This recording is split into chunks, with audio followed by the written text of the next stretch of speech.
The Meals on Wheels program has one express purpose: to deliver food to North Country seniors so they have meals to eat, plain and simple.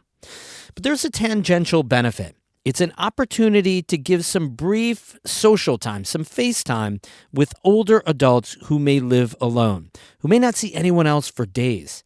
It's a chance to check in with them and get some help if they may not be okay. That's today's story of the day. Support for Story of the Day comes from Kenny Drugs, now offering a new mobile app to help patients better manage prescriptions for themselves and their family.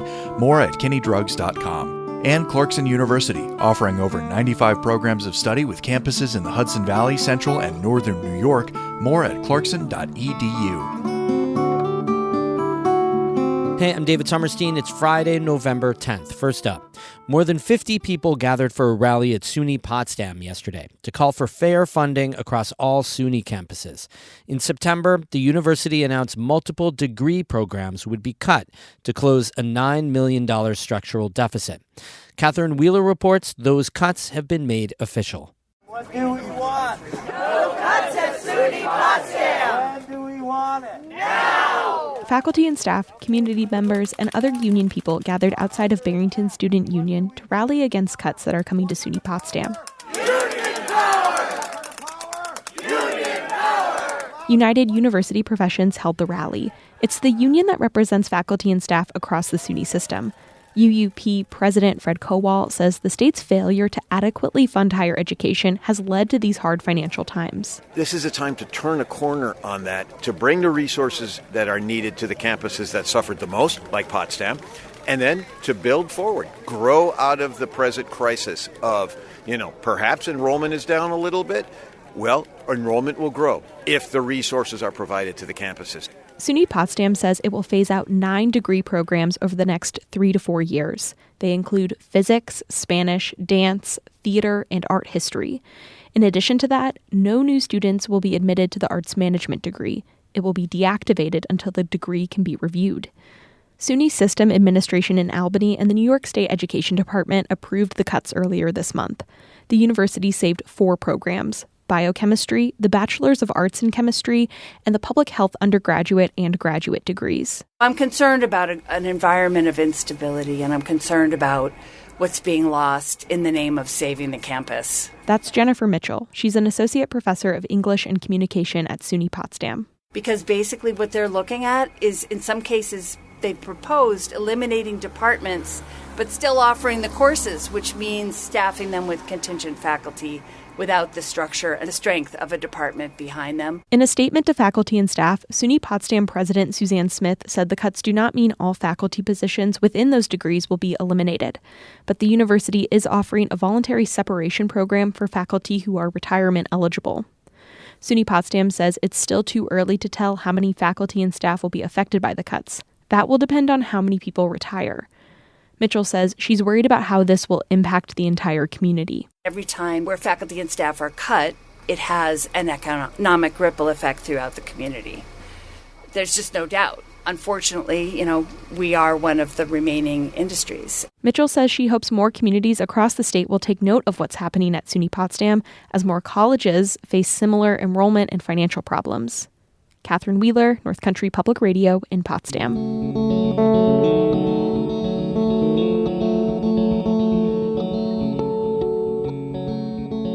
Lots of low-income seniors in the North Country struggle with food insecurity.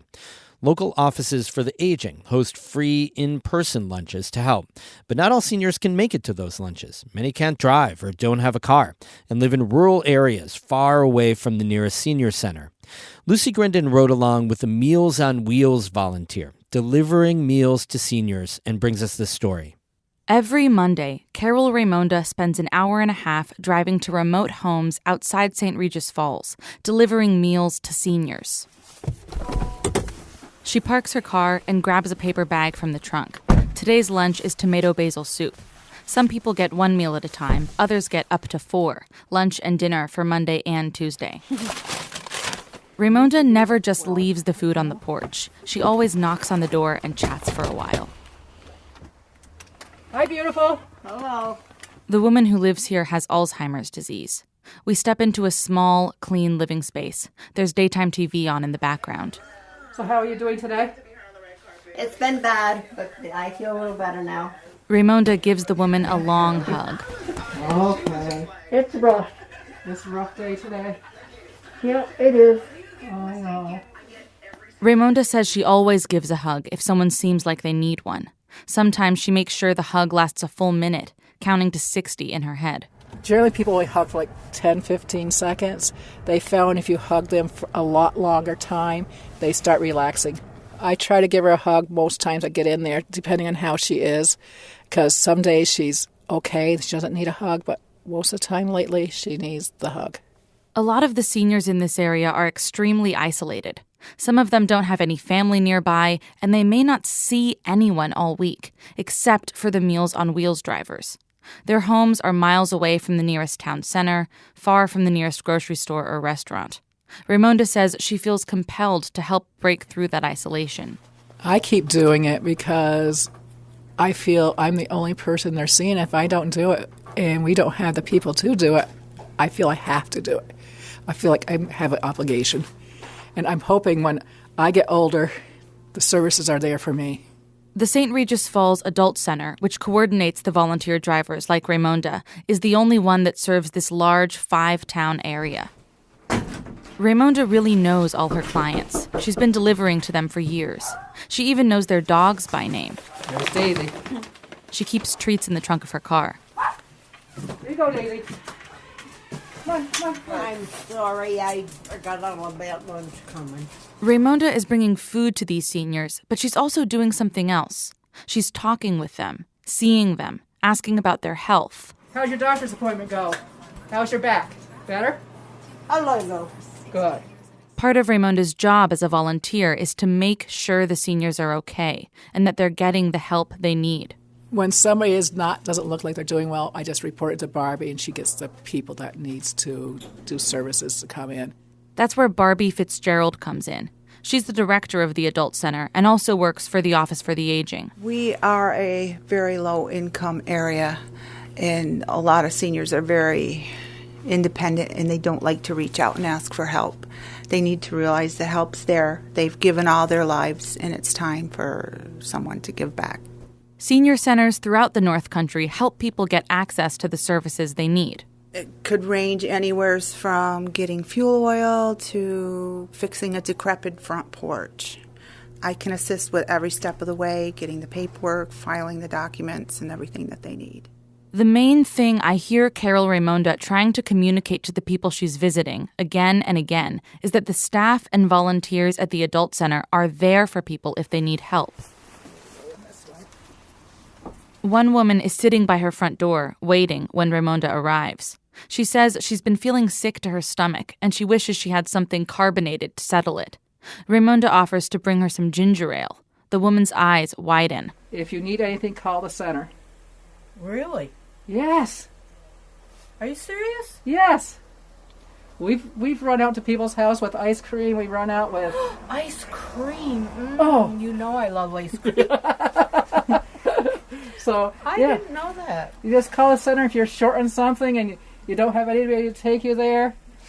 We can do that. So just call the center. We'll try to arrange for you to get what you need. Right now, the center only has enough drivers to do regular food deliveries and check in on people 3 times a week. Raymonda says they need more volunteers. Lucy Grindon, North Country Public Radio, St. Regis Falls. By the way, did you know that Lucy Grindon comes to us thanks to Report for America? It's kind of like a Teach for America, but for journalists and to help newsrooms cover underserved beats. Lucy is covering issues facing low-income families and low-income people in the North Country. So if you have ideas of a story that she should cover, send her a tip. Her email is lucy@ncpr.org. That's lucy@ncpr.org. And thanks so much to Report for America for making her position possible. We have more news all the time and through the weekend on our website, ncpr.org. Music today by Eddie Lawrence of Moira and Evan Veenstra of Gananoque, Ontario. I'm David Summerstein, North Country Public Radio.